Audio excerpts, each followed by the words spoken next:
आज वामन भगवान ने मौका देखा कि बढ़िया मौका है, अब चूकना नहीं चाहिए। राजन,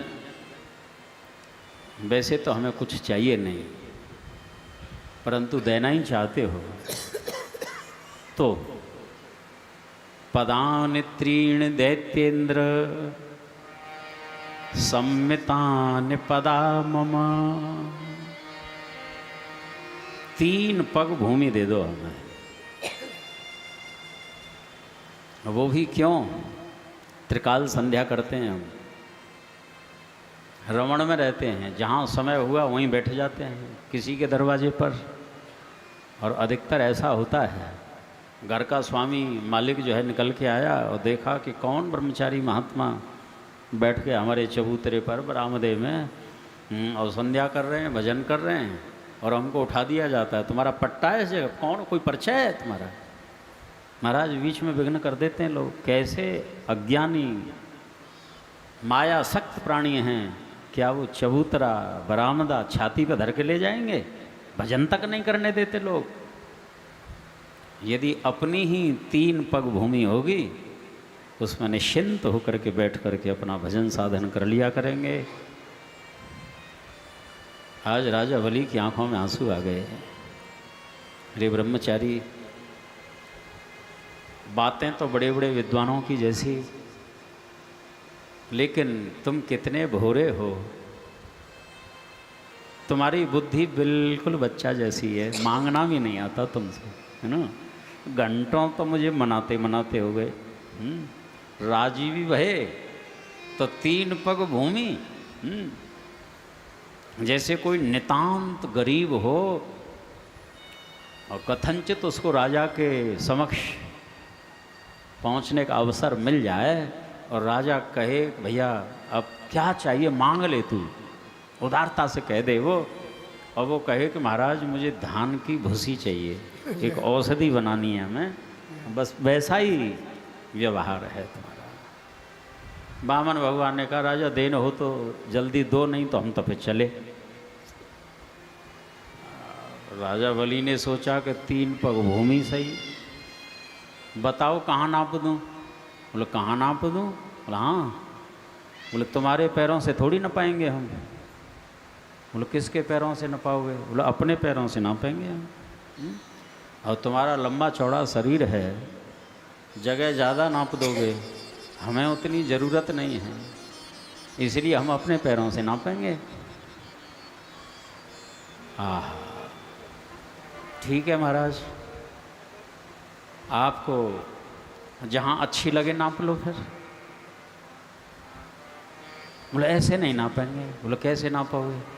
कि पहले संकल्प तो होना चाहिए। राजा बलि ने कहा महाराज संकल्प तो बात को पक्की करने के लिए होता है। क्या 3 पग भूमि का भी हमारे ऊपर तुम्हें भरोसा नहीं है कि ये देंगे? इसमें भी कोई संशय है क्या? बोले संशय नहीं, लेकिन हम कर्मकांडी ब्राह्मण हैं तो संकल्प तो होना ही चाहिए। राजा संकल्प के लिए भी राजी हो गए। बलि के गुरुदेव हैं शुक्राचार्य, दैत्यों के गुरु हैं, और गुरु की शिष्य के प्रति ममता तो होती है। शुक्राचार्य जो खड़े हो गए सभा में, तर्जनी उंगली उठाई और राजा बलि को सचेत कर रहे हैं कि एष वैरोचने साक्षात भगवान विष्णुरव्यय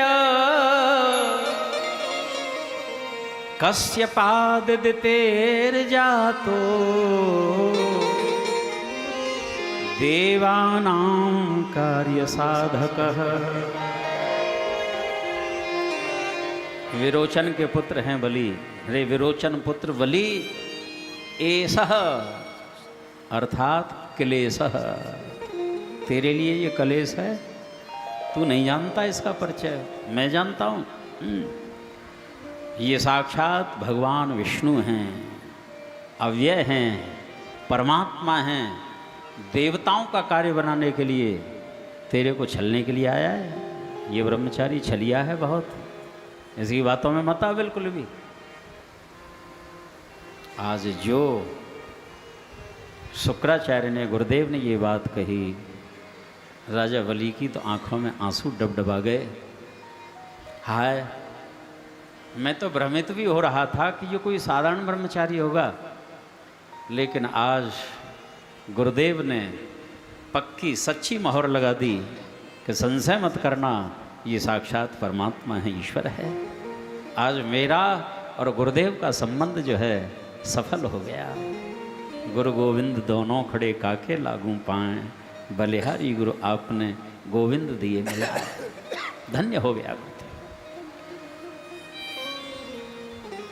लेकिन भाव आया, ये साक्षात परमात्मा है, ईश्वर हैं, निशंक,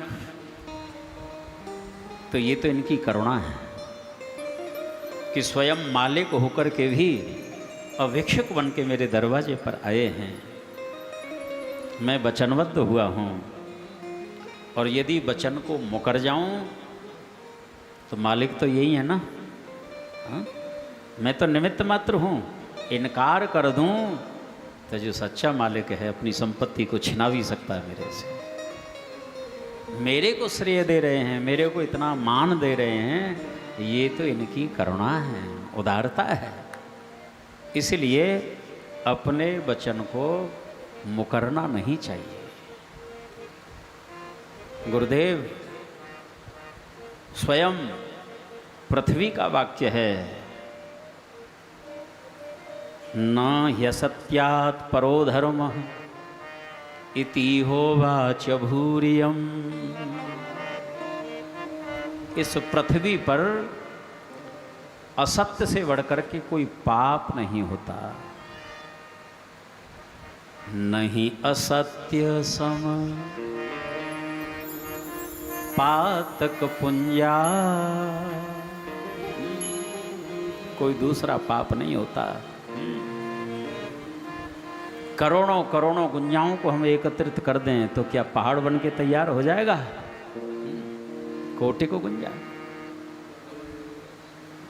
एक बार असत्य भाषण करने से आप देखो, उसको सत्य सिद्ध करने के लिए हजारों लाखों बार मिथ्या भाषण वो किया जाता है, लेकिन परिणाम में विजय सत्य की ही होती है। सत्यमेव जयते। श्री हरि।